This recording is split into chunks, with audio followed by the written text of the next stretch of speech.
Hello शेर और चीतो, तो welcome to the lecture number 93 of chemical kinetics. Chemical kinetics का एक्चुअली थर्ड लेक्चर है ना, जहां पे बेसिक चीजों से सारी स्टोरी वोरी बनाते हुए हम लोग ट्रैवल करके यहां तक पहुंचे। तो देखो केमिकल काइनेटिक्स में अब तक की हमने कवर किया है। तो पहला टॉपिक था जहां पे मैंने इंट्रो के साथ शुरू किया बड़े अच्छी तरीके से, फिर उसके बाद रेट ऑफ द रिएक्शन क्या होता है, किस तरह से इफेक्ट करते हैं चीजों को, उसको देखा हमने। थर्ड हमने देखा कि मॉलिक्यूलरिटी, ऑर्डर, ये सारी चीजें क्या है। फोर्थ हमने देखा कि रेट डिटरमाइनिंग स्टेप किस तरह से इसकी कंट्रोवर्सी है, किस तरह से ये चीजों को इफेक्ट करता है ना। तो सारी चीजें हमने देखी कि जो रेट ऑफ द रिएक्शन में या फिर किसी भी केमिकल कंपाउंड को या किसी भी रिएक्टेंट को प्रोडक्ट बनाने के लिए जरूरी होती है। ठीक है, अब जरूरी ये सारी चीजें हैं, तो ये सारा थ्योरेटिकल पार्ट है जो अब तक कि हमने देखा। Okay, so it's all theoretical which you need to just read twice to thrice आपको परफेक्शन के लिए पहुंचने के लिए, क्योंकि बहुत आसान है, कुछ है नहीं। अगर एक बार समझ गया ना तो पढ़ने में भी मजा आता है यार। ठीक है, तो चिल करते हैं फिर, क्योंकि आज का जो टॉपिक है उसमें थोड़ा सा डेरिवेशन पार्ट आएगा। तो डेरिवेशन समझाने के लिए ज्यादा टाइम नहीं लगना चाहिए। अगर कुछ डाउट्स आते हैं डेरिवेशन में, सो प्लीज, सारे डाउट्स एनी टाइम वेलकम है। सो प्लीज मुझे डाउट पूछना अगर डेरिवेशन में कुछ डाउट आता है। ठीक है, तो सबसे पहले हमने ऑर्डर ऑफ द रिएक्शन देख लिया था। ऑर्डर ऑफ द रिएक्शन है ना, ऑर्डर ऑफ द रिएक्शन यानी कि क्या, एक एक्सपेरिमेंटल क्वांटिटी है, यानी कि जो सम है रेस टू कंपोनेंट्स का, एक्सपोनेंट्स का, which is x plus y, that is order of the reaction. एक बात मैं क्लियर कर दूं, 12th स्टैंडर्ड में या फिर आगे कितना भी तुम लोग सीखोगे केमिस्ट्री को, उसमें फर्स्ट, सेकेंड, जीरो ऑर्डर और max to max third order. ठीक है, थर्ड ऑर्डर के रिएक्शंस कॉम्प्लेक्स हो जाते हैं, तो इससे ज्यादा ऑर्डर की reaction, third and higher order के रिएक्शन जो है बहुत ज्यादा कॉम्प्लेक्सिटी की तरफ जाते हैं, तो इसको हमको पढ़ना नहीं है। ये तीन हमारे लिए बेसिकली बहुत इंपॉर्टेंट है, और 12th स्टैंडर्ड को लेकर के first and zero order reactions are very important. Second again becomes somewhat complex. Okay, तो जैसे कि आपने 10th में सीखा था, लीनियर इक्वेशन आसान लगता है, पॉलिनोमियल जो 9th में था और आसान लगता है, लेकिन क्वाड्रेटिक जैसे आता है तो थोड़ा मुश्किल लगने लगता है, क्योंकि भाई मेरे पास एक ही वेरिएबल है, उसको ही लेके मेरे को वर्ड प्रॉब्लम सॉल्व करना है ना। जैसे फॉर एग्जांपल हम लेते हैं रेशियोज में कि समझो सीमा है, और या फिर सीमा का छोड़ दो, ये एग्जांपल में पढ़ा रहा था, किसी को शायद से याद आ गया। ठीक है, समझो कोई दो नंबर्स है, उनका डिफरेंस 14 है, तो मैं एक वेरिएबल लूंगा, पहला bigger number x, smaller number y, x minus y लिख दूंगा मैं 14। लेकिन वही चीज मुझे एक वेरिएबल को लेके करनी है, यानी कि दो नंबर्स का डिफरेंस 14 है, तो छोटा नंबर होगा x, बड़ा नंबर होगा x प्लस 14। अब यहाँ आ गया वन वेरिएबल गया। मैं इसको समझने में, ये तो सिंपल एग्जांपल हुआ, लेकिन समझने में थोड़ा सा दिक्कत होता है, क्योंकि मेरे पास वेरिएबल एक है ना, और कंडीशंस मेरे को वही लेने हैं, तो यहाँ पे दिक्कत होता है। लीनियर में आपने क्या करते थे आप लोग, एक वेरिएबल ले लिया, दूसरे को दूसरा वेरिएबल दे दिया, भाई काम खत्म, चीजें सॉर्टेड हुआ करती थी यार। लेकिन यहाँ पे क्या है, सेकंड ऑर्डर में भी वैसी दिक्कत आएगी कि तुमको प्रोडक्ट, रिएक्टेंट से प्रोडक्ट बनाना है, लेकिन सेकंड ऑर्डर होने की वजह से क्या है, रिएक्टेंट्स कॉम्प्लेक्सिटी की तरफ जाएंगे थोड़ा सा, एक रिएक्शन होगी, उससे तुमको multiple rate of the reactions derive करने पड़ेंगे। सो बेसिकली फर्स्ट और जीरो ऑर्डर बहुत अच्छा है, इन दोनों को अच्छे से समझ लो, फिर सेकंड समझ में आ जाएगा। तो सबसे पहले हम लोग आज डिराइव करेंगे सबसे पहला इंटीग्रेटेड रेट लॉ।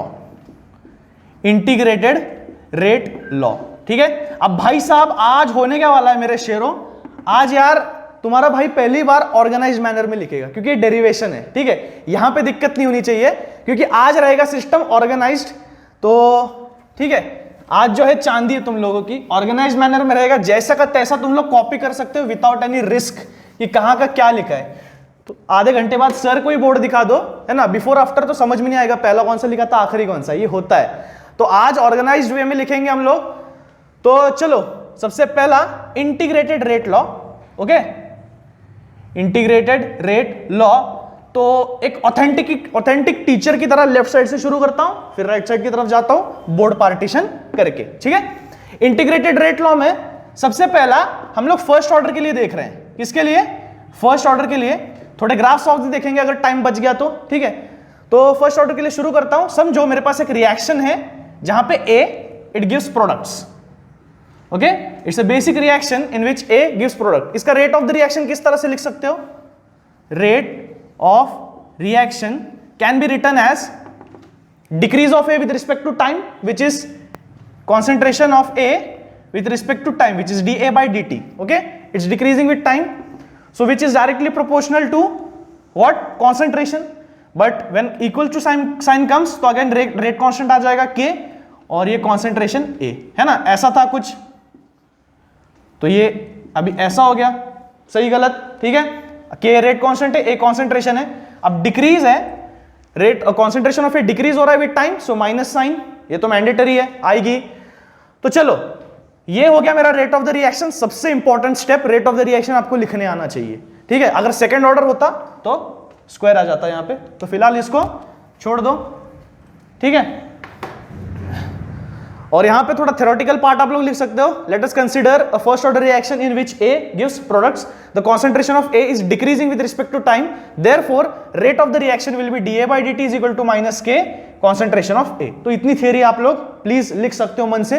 तो इसको आप लोग अच्छे से ऑर्गेनाइज्ड वे में नोट्स बना लेना, ठीक है? और नहीं होता है तो टेक्स्ट बुक की मदद ले लो. थ्योरेटिकल लैंग्वेज टेक्स्ट बुक्स में बहुत अच्छी होती है. तो rate of the reaction dA by dt minus K into A. अब क्या करना है, जो लाइक टर्म से उनको पास लेके आओ, dA बाय कॉन्सेंट्रेशन ऑफ ए नीचे लेके आओ और माइनस K dt, ठीक है? अब मैंने ऐसा क्यों किया? क्योंकि मेरे को इसका इंटीग्रेशन करना है, क्योंकि इंटीग्रेटेड रेट लॉ आएगा. अब इंटीग्रेशन करना क्यों है?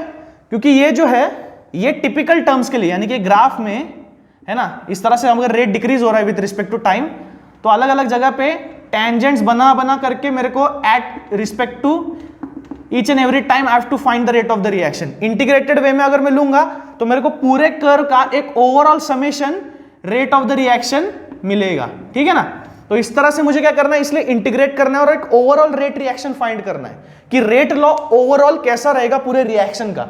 Overall picture of a first order reaction, any kind of the first order reaction, चाहे कोई भी रिएक्टेंट हो, कोई भी प्रोडक्ट हो. इसलिए मैंने जनरलाइज लिया ना, ए कोई भी रिएक्टेंट है, ये कोई भी प्रोडक्ट है. समझ में आ रहा है? शेरो ध्यान दो ध्यान दो ध्यान दो. क्या करना है देखो, integrated rate law first order के लिए. अब फर्स्ट ऑर्डर में रिएक्टेंट क्या है, प्रोडक्ट क्या है, नहीं मैटर करता यार. क्या मैटर करता है कि फर्स्ट ऑर्डर के रिएक्शन किस तरह से बिहेव करते हैं, चाहे कोई भी रिएक्टेंट ले लो, कोई भी प्रोडक्ट ले लो, ठीक है? तो dA by dt minus K A. अब इंटीग्रेट करो, तो इंटीग्रेटिंग ऑन बोथ साइड्स, ठीक है? Integrating on both sides. Integration करने के बाद क्या आएगा? Integration A not to A at time t.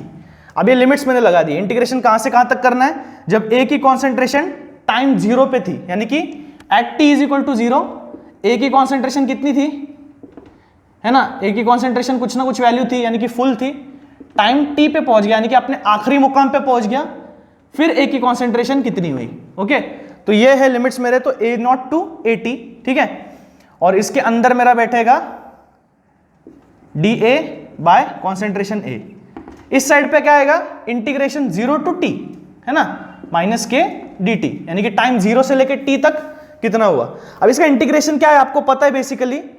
Normally integration क्या है इसका, dA बाई dt का 1 अपॉन a का इंटीग्रेशन क्या होता है, ln ऑफ a, राइट? इस तरह से इंटीग्रेशन होता है इसका. जो बायोलॉजी वाले हैं यानी कि PCB, उनको थोड़ी सी दिक्कत होगी, लेकिन इंटीग्रेशन के बेसिक लॉज आपको पता होने चाहिए कि जहां पे integration x raise to n का इंटीग्रेशन है x raise to n plus 1 upon n plus 1, उसी तरह से integration 1 upon x is ln of x और you can say log x, ठीक है? तो इस तरह से बेसिक आपको पता होना चाहिए इंटीग्रेशन डेरिवेटिव्स, जो कि नॉर्मलाइज फॉर्मूले हैं, कम से कम 10 फॉर्मूले उसको आप लोग याद कर लो बायो वाले. तो यहाँ पे जो बेसिक इंटीग्रेशन के फॉर्मूलेज हैं तो बायो वालों को याद होने चाहिए, मैथ्स वालों को तो फिर कोई दिक्कत नहीं होगी क्योंकि बहुत बेसिक इंटीग्रेशन है. इंटीग्रेटिंग बोथ साइड्स, यहाँ पे हमको एक साइड पे मिलेगा ln कॉन्सेंट्रेशन ऑफ A और यहाँ पे मेरे को लिमिट्स आएंगी A नॉट टू AT, ठीक है? और on the right hand side I will get it as minus K into T. Okay, तो ये बेसिक इंटीग्रेशन हो गया मेरा, जहां पे इसकी लिमिट्स अगर पुट करूं मैं t में भी तो 0 टू t, तो पहले t इसमें पुट होगा तो t minus 0 it's again t. Okay, so we don't need to write that, so सीधा सीधा हम लोग लिख सकते हैं माइनस KT. अब यहां पे ln में क्या आएगा, पहले ये पुट होगा ln of A t minus A0, ठीक है, और यहाँ पे आएगा माइनस KT। इसको तुम लोग इस तरह से भी लिख सकते हो, ln का लॉ है जो माइनस में होता है उसको अपॉन में भी लिख सकते हो, A of t upon A0, और यहाँ पे माइनस KT। अगर मैं माइनस इस साइड पे ले लूँ तो ये रिवर्स हो जाएगा, क्या, ln A0 upon AT is equal to, I am putting multiple brackets, okay, तो don't make that fault, even if I making it just cancel it, ठीक है। तो KT इस तरह से तुम लोग लिख सकते हो। तो ln की जगह पे वापस ये भी आ सकता है 2.303 log of concentration at A0 concentration AT is equal to K into T, ठीक है। तो इस तरह से भी तुम लोग लिख सकते हो। तो ये मेरा बेसिक इंटीग्रेशन रेट लॉ है, जहां पे कॉन्सेंट्रेशन टर्म्स आएंगी at time t is equal to 0, at time t is equal to t, मेरा रेट कांस्टेंट आएगा, मेरा टाइम t आएगा, ठीक है। तो इसको अगर मैं पुट करूं y is equal to mx plus c में, तो मेरे को इस तरह से इसको ऑर्गेनाइज करना पड़ेगा पहले, ठीक है। टर्म्स यहां पे लानी पड़ेंगी, यानी कि ln A0 minus ln AT, इस तरह से मेरे को अलग अलग करने पड़ेगी, उसको पार्टीशन करना पड़ेगा, और फिर माइनस KT, ठीक है, फिर वो वहां पे लाना पड़ेगा। तो मेरा इक्वेशन हो जाएगा y is equal to mx plus c के हिसाब से, अगर ये टर्म यहां पे चली गई प्लस ln AT बन जाएगा, और यहां से ये मिट जाएगा, ठीक है। ज्यादा दिक्कत की बात नहीं है, मैं इसको अच्छे से एक्सप्लेन भी करूंगा, बस आपको एक आइडिया दे रहा हूं कि y is equal to mx plus c में अरेंज क्यों करना है, क्योंकि हमको ग्राफ बनाना है। तो हो गया y, ये हो गया mx प्लस c, ठीक है, इस तरह से आता है। तो इस तरह से मेरा ग्राफ बनेगा, जहां पे y एक्सिस पे ln ऑफ A0 है और x एक्सिस पे मेरा टाइम है, और मेरे को जो भी लाइन मिलेगी ln ऑफ A0 और टाइम के रिस्पेक्टिवली, तो उसके हिसाब से मैं प्लॉट कर सकता हूं, रेट कांस्टेंट मेरे को मिल सकता है, और इंटरसेप्ट जो मिलेगा यहां पे वो होगा ln ऑफ AT। तो इस तरह से एक्सपेरिमेंटली मैं क्या कि A की concentration at time t is equal to t कितनी होगी, तो ग्राफिकली मैं फाइंड कर सकता हूं एक्सपेरिमेंट के द्वारा, ठीक है। तो इस तरह से केमिकल काइनेटिक्स में चीजें वर्क करती हैं रेट लॉ के हिसाब से, ओके। तो आई होप आपको इंटीग्रेटेड रेट लॉ अच्छे से समझ में आ गया होगा, क्योंकि बहुत ही ज्यादा सिंपल है, बहुत ही ज्यादा आसान है, कोई इसमें दिक्कत की बात नहीं है। 2 से 3 बार आप लोग प्रैक्टिस कर लोगे इस डेरिवेशन को, तो अच्छे से समझ जाओगे कि 4 या 5 स्टेप में पूरा डेरिवेशन खत्म हो जाता है यार, ठीक है। तो इसके बाद वाला टॉपिक जो है ये है कि किस तरह से हाफ लाइफ होती है किसी भी रिएक्शन की, यानी कि क्या, हाफ ऑफ द रिएक्शन जब कंप्लीट होता है तब उसका रेट ऑफ द रिएक्शन, या तब रेट लॉ कैसा दिखता है, मतलब किस तरह से रेट लॉ दिखेगा जब रिएक्शन हाफ कंप्लीटेड होगा। तो ये मेरे पास रेट लॉ है, KT is equal to 2.303 log A0 upon AT, ठीक है। सो ये है अभी जो मैंने डिराइव किया एक ऑर्गेनाइज्ड वे में, आप लोग इस तरह से लिख सकते हो conclusively. The point to be remember, sorry, the point to be noted, क्योंकि न्यूमेरिकल्स में इस फॉर्मूले की बहुत ज्यादा जरूरत पड़ेगी, और बार बार आप लोग को डिराइव करना अच्छा नहीं लगेगा। तो आप लोग इसको अच्छे से लर्न भी कर लो, क्योंकि जैसे मैंने बोला इंटीग्रेटेड रेट लॉ 2 या 3 बार आप लोग प्रैक्टिस कर लोगे ना शेरो, तो दिक्कत नहीं आएगी, याद भी रहेगा, और न्यूमेरिकल्स 3-4 बार सॉल्व करोगे तो और अच्छे से हो जाएगा। So KT is equal to 2.303 log A0 upon AT। तो अब रेट लॉ का अगर यूनिट्स मेरे को कैलकुलेट करना है तो मैं T को वहां भेज देता हूं, 2.303 upon T log of A0 upon AT। अब K का यूनिट्स क्या क्या है, पहले यहां पे यूनिट्स देख लो। इसका यूनिट क्या है, मिनट में ले लेते हैं हम लोग। A0 का यूनिट कॉन्सेंट्रेशन टर्म है, तो मोल्स पर मीटर क्यूब में होगा, इसका भी मोल्स पर मीटर क्यूब में होगा। तो बेसिकली ये जो टर्म है ये तो यूनिटलेस टर्म है ना, ये तो नंबर है, तो बचा क्या, मिनट। तो रेट कांस्टेंट का यूनिट क्या होगा यहाँ पे, मिनट इनवर्स, ठीक है। So for any first order reaction the unit for rate constant is minute inverse और इट्स टाइम इनवर्स, ठीक है। अब वो टाइम किस में भी हो सकता है, आर में, मिनट्स में, सेकेंड्स में। So it's basically I can write generally for all first order reaction the unit of rate constant is time inverse. ठीक है, एमसीक्यूज में कई दफा पूछा जाता है कि फर्स्ट ऑर्डर के लिए रेट कांस्टेंट यूनिट क्या है, जीरो ऑर्डर के लिए रेट कांस्टेंट का यूनिट क्या है, सेकंड ऑर्डर के लिए रेट कांस्टेंट का यूनिट क्या है, तो बहुत जरूरी है ये। तो टाइम इनवर्स यूनिट है इसका, क्योंकि आप लोग फॉर्मूले से ही आराम से देख सकते हो कि इसका यूनिट क्या होगा। सो ये अब हाफ लाइफ के लिए छोटा सा लॉजिक है, मैं बता दूं, ठीक है, और उसके बाद I think we should end, क्योंकि उसके बाद ग्राफिकल नोटेशंस है और साथ साथ न्यूमेरिकल्स है। तो न्यूमेरिकल्स का हम लोग एक अलग लेक्चर रखेंगे तो मेरे हिसाब से सही रहेगा, क्योंकि डेरिवेशन और थ्योरेटिकल पार्ट एक में हो जाए, न्यूमेरिकल अगले वाले में। तो KT is equal to 2.303 log A0 upon AT। तो अब देखो इसका और एक है, समझो अगर A0 है कुछ कॉन्सेंट्रेशन टर्म, इसका मैं ले लेता हूं वैल्यू A, ठीक है, इसका वैल्यू क्या है A, at t is equal to 0 value of concentration of A is A। और अगर टाइम किसी कहीं पे पहुंचता है कि समझो टाइम 5 मिनट हुआ है या कुछ भी वैल्यू है टाइम की, तो तब A0 का कॉन्सेंट्रेशन क्या है कि x A0 यानी कि x कॉन्सेंट्रेशन खर्च हुआ है मेरा, ठीक है, x concentration is being used. ठीक है, तो मेरे पास जब टाइम की कुछ वैल्यू है eight middle of the time, अगर मैं देखूं तो मेरे पास A बचा कितना होगा, A माइनस एक्स। A क्या है, शुरू में जो मैंने कॉन्सेंट्रेशन लिया था, यानी कि शुरू में x उसमें से खर्च हो गया प्रोडक्ट बनाने के लिए, x उसमें से खर्च हो गया प्रोडक्ट बनाने के लिए, ठीक है, तो बचा कितना A माइनस एक्स, राइट। तो मैं यहां पे ऐसा लिख सकता हूं क्या, KT is equal to 2.303 log of A upon A minus x, because A is the value of concentration of A at time t is equal to 0 and A minus x is the unreacted A at any time. Okay, so in any point of time you can write the integrated rate law in this way. अब half life की बात करें, half life में condition है, ठीक है, इसको मैं मिटा देता हूं क्योंकि ये बहुत बेसिक चीजें हैं और टेक्स्ट बुक में ये सारे नोटेशंस और ये सारे कंसेप्ट्स दिए हुए हैं जो आप लोग इंटीग्रेटेड रेट लॉ डिराइव करने के बाद डेफिनेटली ये सब आप लोग कर सकते हो, ठीक है। तो अल्टीमेटली ये सारे रिजल्ट्स पे आप लोग पहुंच ही जाओगे, बस इंपॉर्टेंट वो है कि इंटीग्रेटेड रेट लॉ आपको अच्छे से डिराइव करना आना चाहिए। हाफ लाइफ में यहां पे ले लेते हैं हाफ लाइफ को, ठीक है।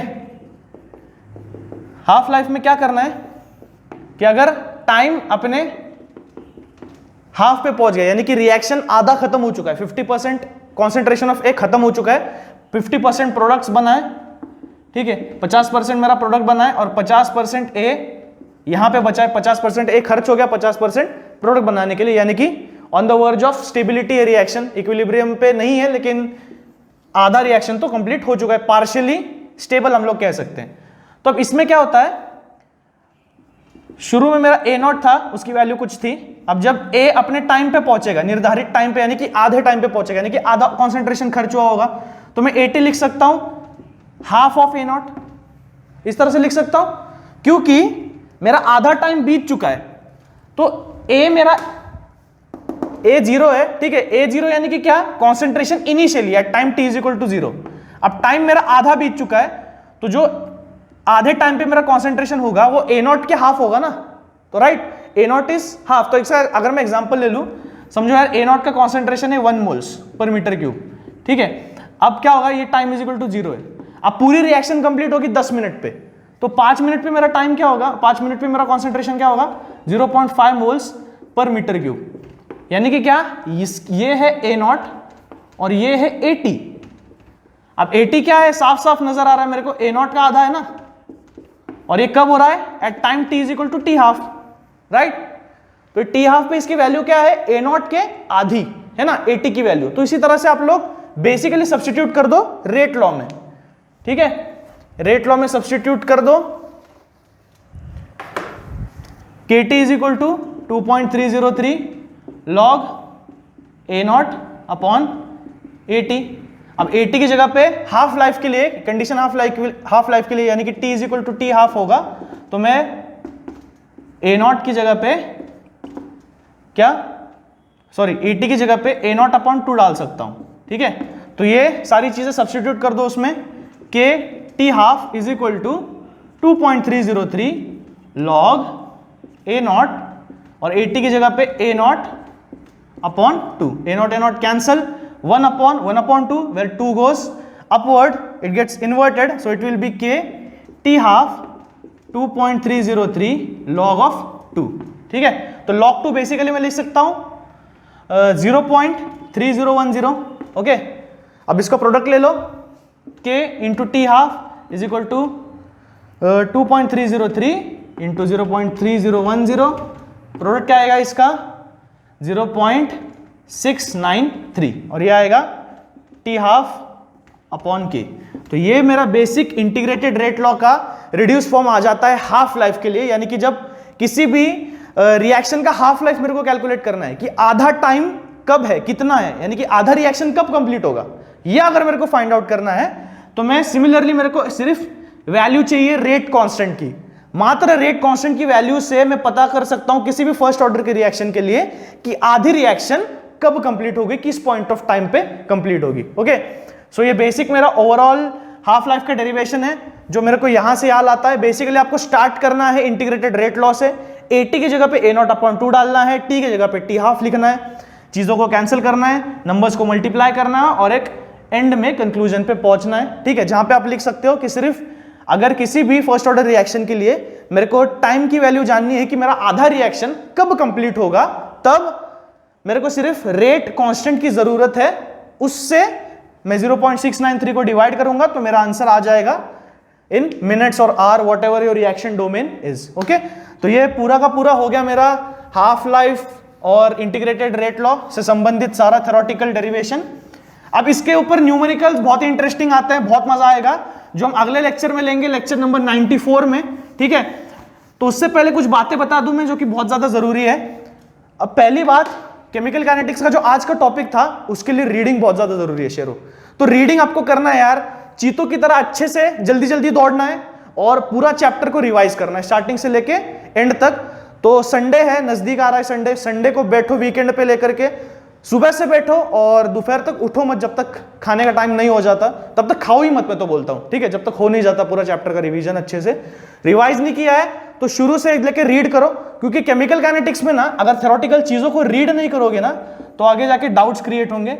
डाउट्स किस लिए क्रिएट होते हैं, क्योंकि रीडिंग में अगर गैप आता है ना तो चीजें भूल जाती हैं, ओके। तो इस तरह से अब मैप नहीं बनाऊंगा मैं, बस बातों से बोलूंगा कि रीड करो, तो ये सारे आसपास के जो नेगेटिव चीजें नहीं आएंगी मात्र रीडिंग से, ठीक है। तो प्लीज रीड करना, जितना ज्यादा हो सके पढ़ो, जितना ज्यादा हो सके 2 से 3 बार लॉस को प्रैक्टिस करो, आगे के न्यूमेरिकल्स को देखो, अगर हो गया है तो लाइक, शेयर और सब्सक्राइब, ये 3 चीजें जरूर करते रहना। पसंद आया होगा तो कमेंट करना और जितना ज्यादा हो सके फैलाइए चीजों को, पढ़ते रहिए, बढ़ते रहिए। मिलता हूँ लेक्चर नंबर 94 में, तब तक के लिए गुड बाय, थैंक यू।